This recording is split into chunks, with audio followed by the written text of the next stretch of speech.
Please be seated. Scott, this congregation can sing. I just noticed that.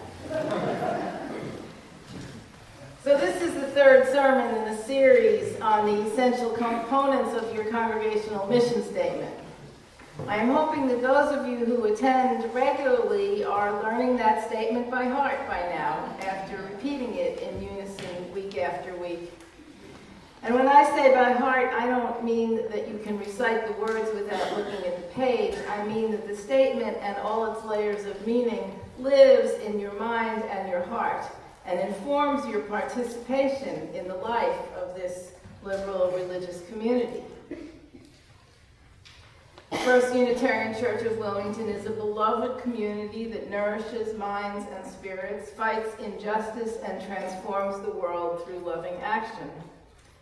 We've touched already on beloved community and nourishment of mind and spirit in previous sermons. So this morning I want to talk about fighting injustice. Now I have to admit that as an outsider, first reading this mission statement, I was surprised that you chose that phrase, fighting injustice. Usually we are so polite and lyrical about our advocacy, so careful to choose words that don't offend. Even in our advocacy work, we tend to choose nice sometimes over confrontational. And I wondered why you didn't say that you advocate for justice. And that's why I asked Jeff Lott about the genesis of these words. And over the last few months, I've come to admire that choice.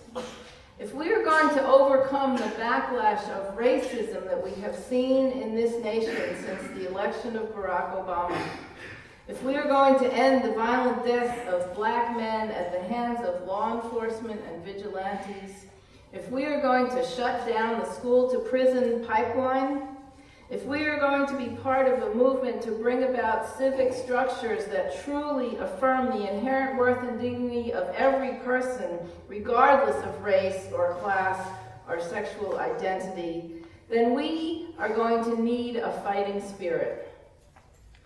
Not the kind of fighting that practices physical or verbal violence, but the kind that stiffens our spines for the work to be done. So we are a people who fight injustice, and the injustice is clearly before us. I want all of you to consider this an invitation to live out your mission by engaging in learning and conversation and action, eventually in solidarity with the Black Lives Matter movement. And since I am a white person, and the vast majority of you are also, I'm going to speak to the issue of how white people can and should engage with that movement. I begin by confessing that for a long time I was unaware of the many privileges that whiteness bestowed upon me. My consciousness was raised in seminary when Dr. Roy Morrison, the only UU on the faculty of Wesley Theological Seminary and one of only a handful of African Americans, told us a story. He told us that he had grown up in Chicago, and growing up poor and black in Chicago meant that he did not learn, as I did, that policemen are your friends. He learned to be very careful around the Chicago police. Roy moved beyond that background that he grew up in, ended up getting a PhD in philosophy of religion from the University of Chicago, which is an impressive undertaking, and then came to teach at Wesley Seminary. When he first moved to those Washington, D.C., white Maryland suburban suburbs, he was driving from his home to the seminary one day, and his car broke down. He was in the middle lane of a very busy street in rush hour, and people were starting to honk and, to do the things that those of you who may have lived around the Washington Beltway know people do when they're trying to get to work and someone is preventing them from doing it. And he kind of sat there not knowing what to do, and then he looked behind him and he saw flashing lights. And he said that he was terrified. He was that little black boy back on the streets of Chicago. The Montgomery County police officer got out of his car and walked over to the driver's side of Roy's car, and Roy was still just sitting there very still, and the officer indicated that he should roll down the window. And Roy rolled down the window, and the officer said, "Sir, do you need some assistance?" And Roy said for a minute he couldn't speak. He couldn't answer because he couldn't understand how it could be that a white policeman had called him sir and offered him assistance. Now, if I had been in that car, I would have fully expected exactly that from the policeman. It would never have occurred to me that anything else could be happening. But when he told that story, and he said, "Here I am with my PhD from the University of Chicago, and I'm still scared when I see flashing lights," I came to understand that my experience and his are very different. In 1903, W.E.B. Du Bois introduced the term double consciousness in his book, The Soul of Black Folks. He pointed out that people of color know far more about white people than white people know about people of color, thus the double consciousness of both their own racial identity and the majority racial identity. Double consciousness is a survival strategy on the part of black folk, as he called them. The lack of consciousness about the experience of others is an unconscious privilege on the part of white folk. We don't have to know how anybody else is thinking. We don't have to worry about that. A more contemporary commentator, Tim Wise, reminds us that nothing has changed since 1903. He says, "We are still unaware of much of the experience of people of color. In fact, we resist learning even when the evidence is right in front of our faces." Wise calls this repetitive motion disorder. He says, and I quote, "that so much of white America cannot see the shapes made out so clearly by most of black America cannot be a mere coincidence, nor is it likely an inherent defect in our vision. Rather, it is a socially constructed astigmatism that blinds so many to the way in which black folks often experience law enforcement. A disturbing number of whites manifest something of that repetitive motion disorder, a reflex nearly as automatic as the one that leads so many to fire their weapons at unarmed black men in the first place. It is a reflex to rationalize the event, defend the shooter, trash the dead with blatantly racist rhetoric and imagery, and then deny that the incident or one's response to it had anything to do with race." End quote.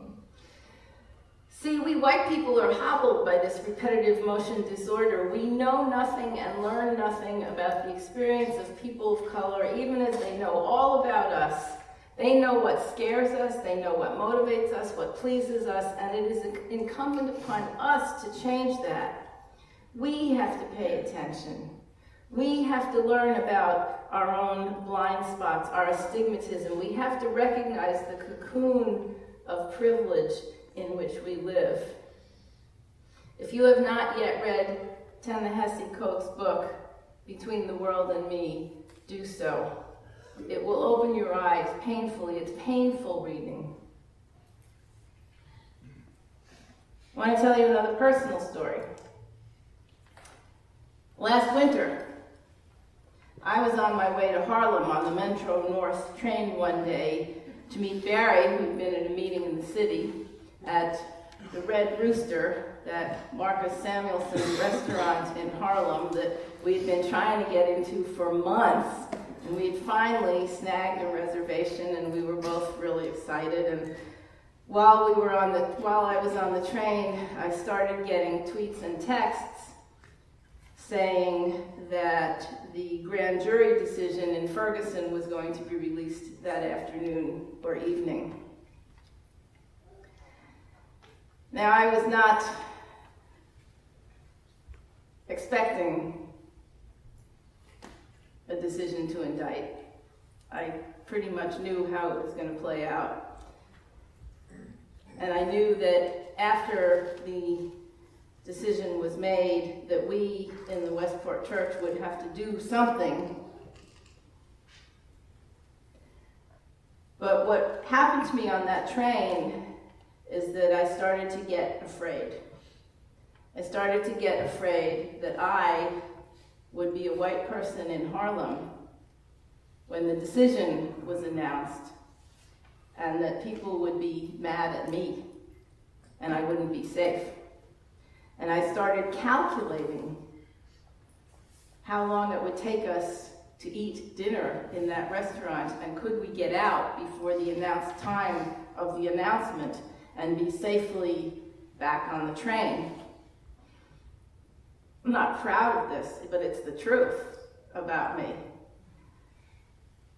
That of all the things I could have been thinking about on that sad day, what I was thinking about was my own personal safety. My instinct was to eat fast and bolt. Before the announcement came, my instinct was to rush back to my safe white suburb of Westport, Connecticut. As it happened, the news broke while we were standing on the platform at the Harlem train station waiting for the train home. There were a few other people on the platform, not many, mostly people of color. Everyone's electronic devices beeped at pretty much the same time, and we all pulled them out, looked at the news that we knew we were going to get. Many of us had probably signed up for the same instant text notification. And we looked at each other, shook our heads in dismay, and then boarded the train. So here's the real essence of my confession. When those doors closed and we headed out of Black Harlem and back to white Westport, I was relieved. I had a choice that evening to go to a place where I knew I would be safe. And I know that so many people never once in their lives have that choice.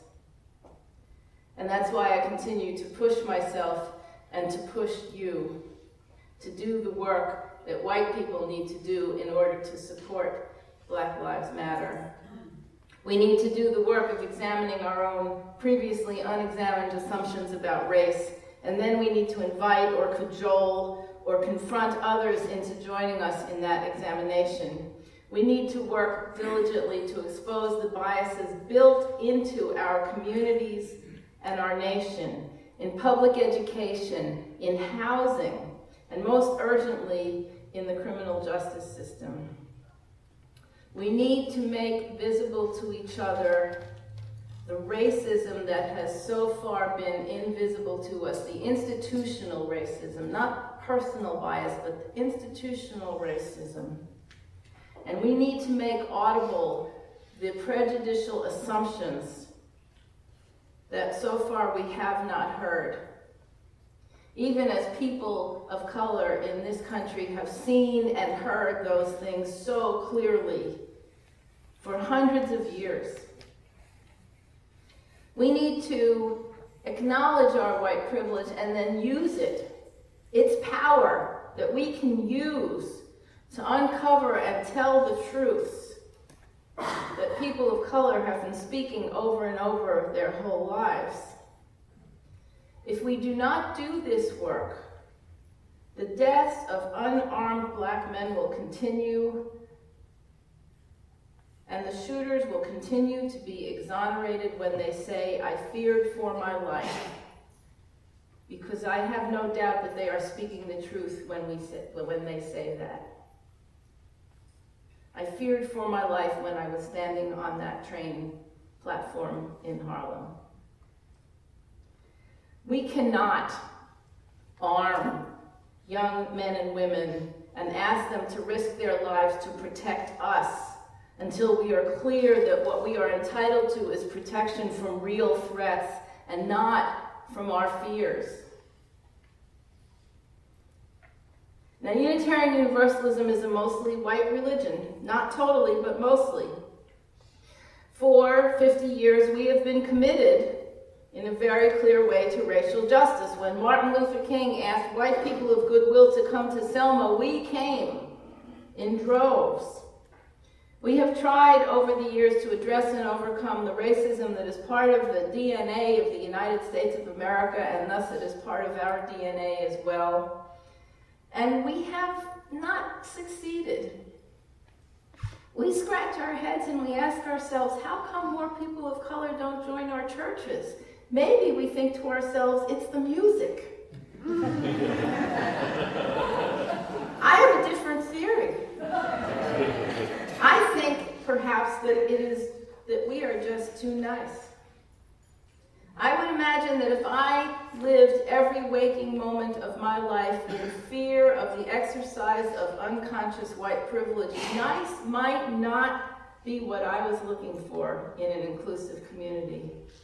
I might want people who I could trust to fight for justice. Not with violence, but with a ferocity that would not back down from the backlash that always comes.